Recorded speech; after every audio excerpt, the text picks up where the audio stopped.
Welcome, everybody. I'm sure you enjoyed that wonderful presentation, and we're very pleased that Michaela Gabriel is with us to answer some questions. So if you have questions, please pose them in the Q&A section in the chat area.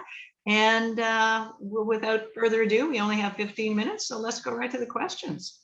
Okay. Pick your favorite. Thank you so much.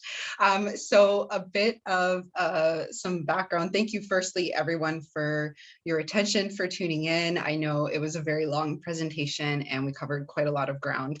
So I hope you were able to hold on and make the journey with me. And I hope that it was valuable in some or any way for you. Now we have a bit of me and Kathy here have switched roles. So I'm going to be reading some of the questions. And answering them, which is fun. Okay, so I have some of the questions here that were posed. So once again, thank you, everyone. So yes, the slides will be posted. The PowerPoint should be available as well online right there for you. That will have our contact information as well if you have any questions. There's a really lovely question in the chat that talks about spiritual homelessness and how it could be addressed through policy and even for individuals that have secure housing. And I think that's a really important question because it really adds a different dimension to when we think about Indigenous homelessness or houselessness and what that actually looks like. Now, we know that it relates to a lack of connection to community in terms of Jesse Thistle's definition of homelessness and Indigenous homelessness, but it also relates to housing loss and insecure housing itself. But then we have that dimension of spiritual homelessness that I think covers these dimensions, as well as the historical impact of being disconnected from our traditional communities. Just before we were actually discussing, myself and Kathy, we were discussing about, where we are from originally and where we moved for work.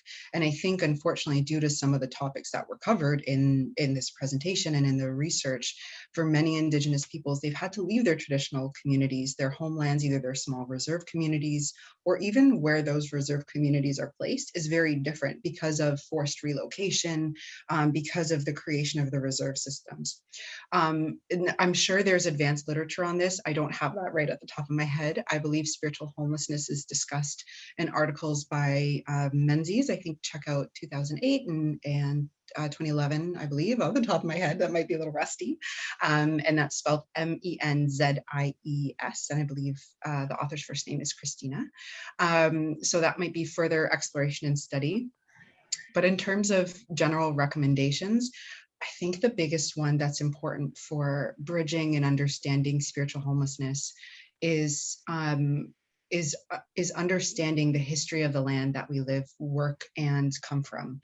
I think that's important and does take a bit of extra digging, in part to honor the experiences of the original caretakers of that land and understand how and why that's had to shift.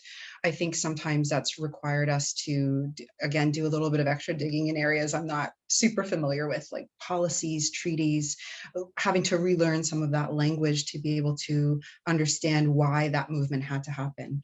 But I think that can help understand why there's been disconnection, where that's come from, and help us rebuild that relationship to the land. Now, during COVID, we haven't really been able to travel, to return to our home communities a lot. I myself haven't been able to return to Newfoundland, which is very sad for me personally. But I think spending time on the land, if we're able to know and understand our history of movement, can be very, very healing. It can be very grounding for us physiologically, spiritually, and emotionally. Participating in ceremony on that land is very, I think, absolutely crucial. And also helps us to befriend the land of our ancestors and where we're ultimately from. I think that's a very important thing to do. So learning, I think, at the forefront of our traditional territories, the land that we're on either right now or the land that we come from, and understanding why that movement has had to exist. Was that specific to treaties? What were the history of the relationship of the people with the governments that they were navigating, and what that looked like? Because I think that spiritual homelessness is very, very much a part of it, even for people that are securely housed as well. But when they're insecurely housed, it adds an entirely different layer to it. So I hope that answered that question, but email me if not. My email's up on the screen. There's another question in the chat. If the Indigenous participants in the study were asked to identify, yes, they were. Specifically, the individuals navigating houselessness or homelessness, they were asked if they were Indigenous themselves. All of whom that participated and completed the study were. We were in certain discussions like this covers quite a lot of different participants in different branches. So some more detail and some participants came out over the course of the discussion and the interview. I say interview because sometimes it can be more like a guided conversation or discussion that's shared. So they might have shared their experiences, their history, their territories, where they came from and how they moved to the city, or how they came to work in the city. For some of all the elders and traditional knowledge keepers, they were all Indigenous as well. Specific to each data set, some are specifically Métis as well. Like there's one on Métis traditional knowledges, all those participants identified as Métis. And the only bridge were some of the housing and outreach workers. Some were Indigenous, to my knowledge, some were not, but that's just because they were working and had experience in the fields, all of whom were very dedicated to the work that they did, and all participated in ceremonies as well themselves with the either with the team or with the elders during outreach. And that was actually something that was really interesting, was a section of one of my master's research, which is part of this big umbrella project, was interviewing the outreach workers themselves. And they all found that providing this one-to-one support for individuals navigating houselessness and housing transitions was very, very hard.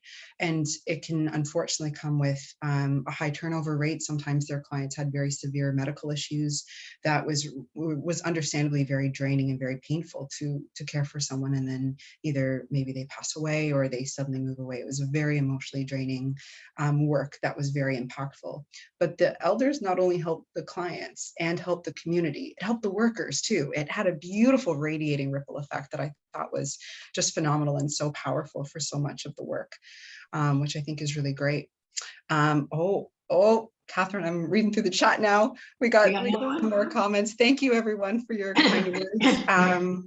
There was another question that was posed in the live chat. Were we able to interview from Western Canada? Great question, important question. I think so.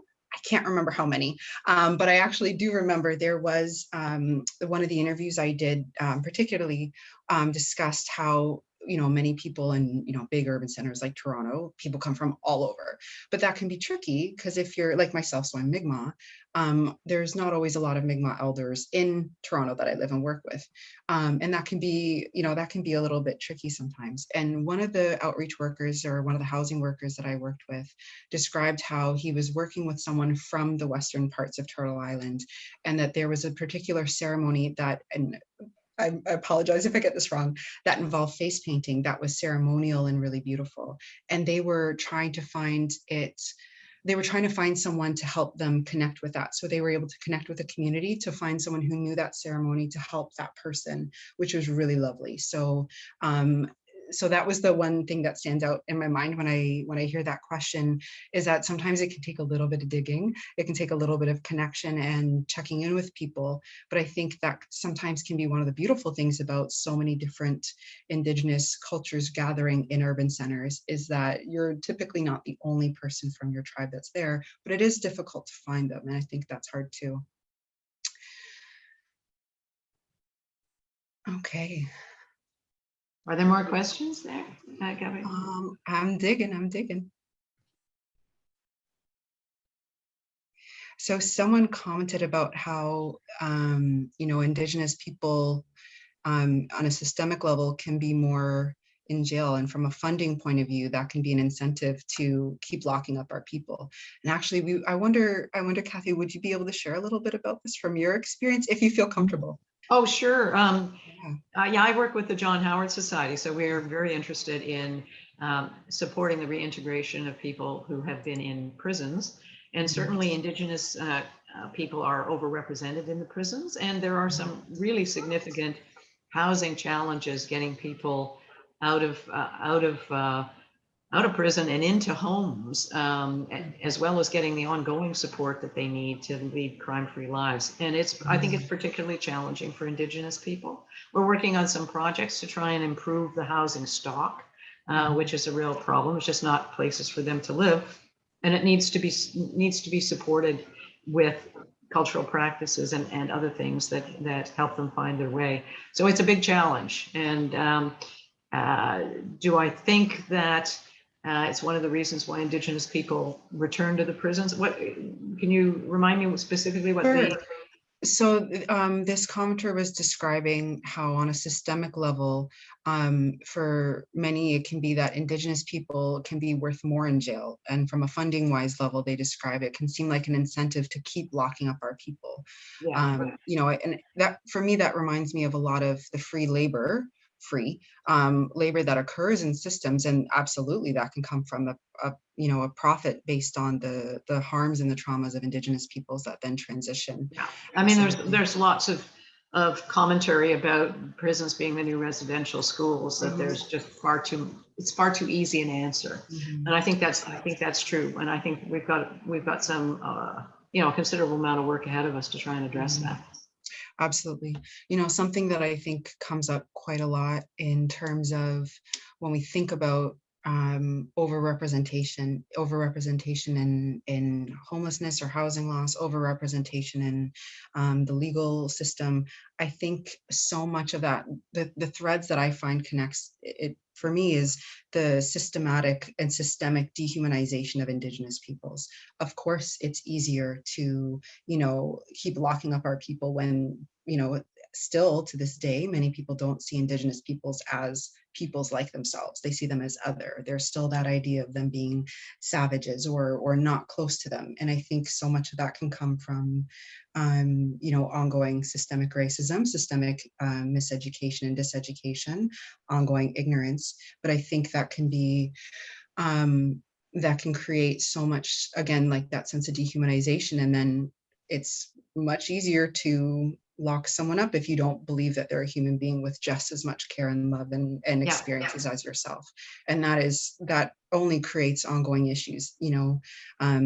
Like I mentioned in the presentation and in the talk, what happens in the navigation of the jail system, of the legal system, is that industrialization and institutionalization that disconnects one from spirit. And that is a much longer road that we really need elder intervention and ceremony to help bridge through, because it's absolutely necessary. We've only got 1 minute left. So I would just like to say that I hope you continue on that journey, because it is a very long road and it's a very significant one. And it's very important to provide the supports and connect people with their spirituality and give them some sort of inner strength that will help all of us, navigate the hurdles that life chucks down in front of us. But housing is a big one, and hopefully we can do something really concrete there. And I really want to thank you, Michaela. You've been a real trooper. Not only did you give the presentation, but you also had a lot of the administrative work for this. I'm really grateful. Thank you very much for all of you who've joined us, and I hope you found it helpful. Thank you. Thank you very much. And thank you everyone for attending. I think, like you said, there's much more work to be done, and hopefully we do it in a good way, guided with and for spirit. Absolutely. Absolutely. Thank you very much. Thank you. Okay. I think you've got the controls to end the meeting. Oh, okay then. Let's see what happens.